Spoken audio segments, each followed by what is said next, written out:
September is always the National Month for Emergency Preparedness, just to make sure that you and your family stay prepared for any type of disaster. In Anderson specifically, we can face a multitude of disasters, pretty much everything other than a tsunami and a volcano. But we have everything else here that we could potentially face, so it's very important to stay prepared and make sure that you have everything ready in your home. Make sure you're able to receive alerts. Make sure you have multiple forms of communication with your family members and with those that may be responding to your house, like emergency responders. Make sure you have multiple ways of getting that information to and from your house for an emergency. We tend to have a good bit of flash flooding during storms. We have the potential for tornadoes, but we also have the potential of ice storms and heavy snowfall and a little bit of snowfall in South Carolina. It is a lot of snowfall compared to other places because we just don't have the infrastructure to handle that. And so the big thing is just make sure you have the stuff in place to stay prepared for those types of things.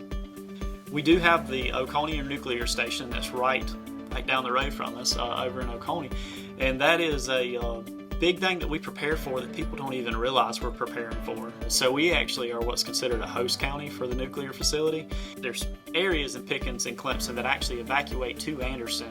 We monitor them for radiation, make sure there's no radiation on them or their vehicles, and then we either release them or they go into a shelter that we have predetermined. And so a lot of people don't even realize we actually prepare for that as well. We have a fault line. We have fault lines going straight through Anderson. We've had earthquakes here in Anderson. Most of them are so small you don't feel them.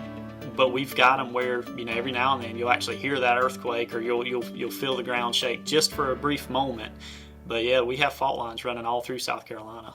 On a regular basis, we go out to special events. We provide preparedness manuals like this one right here. It's just a quick preparedness guide that allows you and your family to stay prepared. It talks about creating family plans. It talks about the equipment and the supplies you need in your house. It talks about the type of disasters we can see. And at the very back, it actually has some names and numbers where you can actually write down names and numbers of family members, some contact information that it may sound kind of stupid to have it in a book, but what happens when your cell phone doesn't work?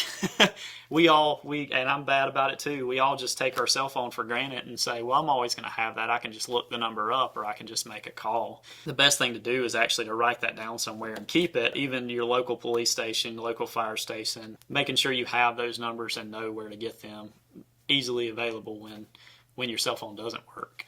So we've got a local emergency planning committee that we meet with big industries and we talk about planning for industry, but we also have what's called our community emergency response team, CERT for short, and that team meets once a month and we talk about emergency preparedness, how we can not only help ourselves but help our neighbors during a disaster. We actually do monthly training, and at the end of that course they're able to either join our community emergency response team, or they can just take that information, go home, and help their neighbor.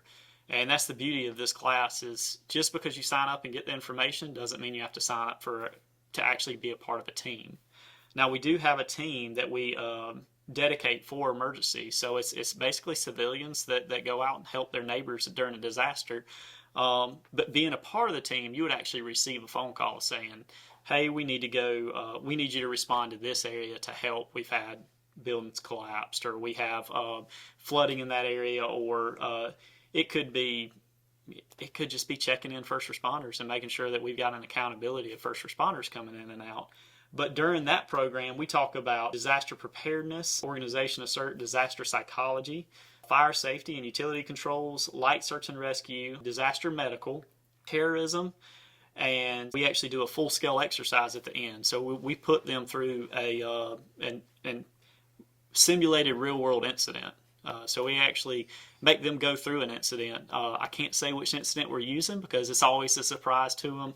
But last year we did a missing person in the woods, and ended up having a few other people go missing during that time frame, and allow them to go through that process of searching for them.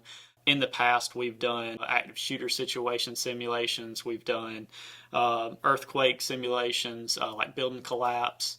And it's great because you get to see these people actually get out there and not only read a book or read these manuals and try to learn from them, but go out there and do it and practice it, and making sure that they can take care of that in a real world event. We help with the preparation and planning for a lot of the big concerts and big events throughout Anderson. We just finished Celebrate Anderson. We worked with Fire Law, EMS, Public Works, the Civic Center staff, Parks and Rec staff. We worked with all of them to plan those events together because we've learned that if you plan them together, you tend to work together during the events, and it works so much smoother. Rock the Country, which was our biggest event, I believe, to date at the Civic Center, it went off without a hitch. Saying that, a lot of people don't know, we had 80 patients go through our first aid tent, which is a lot of people. And there was so much planning and so much coordination together that it was just like another day. I mean, they ran so smoothly. Everybody worked really good together. Fire, EMS, law enforcement, Public Works, the sanitation guys, solid waste guys, they all worked so hand in hand, so closely together because of the planning process. We help bring everybody together, make sure we're prepared as a county to respond to recover from, and to mitigate disasters before they even happen. We give these out for free if you want one. I've got a lot still sitting in a box that we go out to special events, we hand them out, and we can actually get these out to you. The other thing that we have here, this is just a 4-in-1 emergency radio flashlight. It is a light, it is a radio, it is a weather radio, and then it also can charge your phones up. It's got a crank on the back. If you don't have sunlight, you can actually crank it up and get some more power, but it's kind of an all-in-one little kit. These are super cheap. You can get them on Amazon. Everybody that's coming through our CERT program will actually get this, and they'll get one of these medical packs, and they'll get a book bag with some emergency preparedness stuff. That class is free. A tourniquet for bleeding control, wound packing material, a little bit of everything. And you'll notice the one-stop fixes all, duct tape. But duct taping these, a little flashlight, all that is a small med kit that really can handle most of everything that you need for a very serious injury. But just having something that small on hand, that could potentially save somebody's life. And also being prepared by knowing how to do stuff. Get CPR and AED certified. If you're not CPR and AED certified, at least do the hands-on class. Be prepared to help your neighbor in any event. That's our ultimate goal with preparedness, is just let's help our neighbor, and maybe our neighbor will help us when we have a disaster as well. emd.andersonsheriff.org. That is our website. You're going to find a lot of stuff there. You're going to find emergency preparedness stuff. You're going to find preparedness kits, how to build a kit for your home.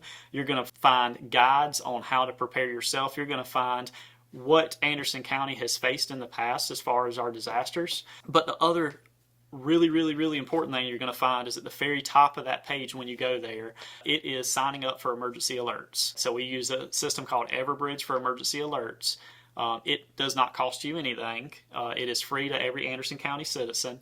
All you have to do is go on there and sign up. You can sign up to 5 locations. So if you want your house, your parents' house, your place of work, you can actually sign up for those locations, and you can dictate what alerts you get. You can get weather alerts, but the big thing is signing up so that we can send you alerts. So if there may be a hazardous material spill in the area, there may be an evacuation notice that we need to send out.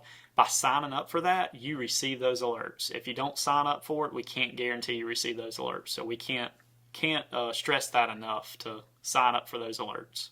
So there is a special needs registry or functional needs registry. It's at the top of the page as well. That is for anybody that may have a specific need during a disaster. So it doesn't have to just be autism. It doesn't have to be, a medical need. It could be that you're oxygen dependent. You don't have a vehicle and you have a hard time getting around. You may be a wheelchair user, and that kind of information is very, very critical to us.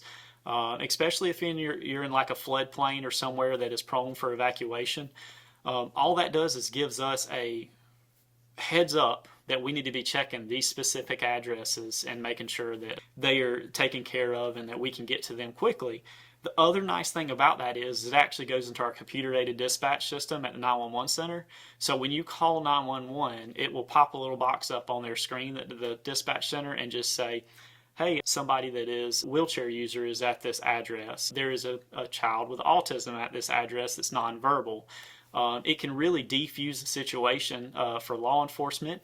It can give EMS the information they need, or it can give fire the information they need if your house is on fire and they're coming to get you out. You can provide that information.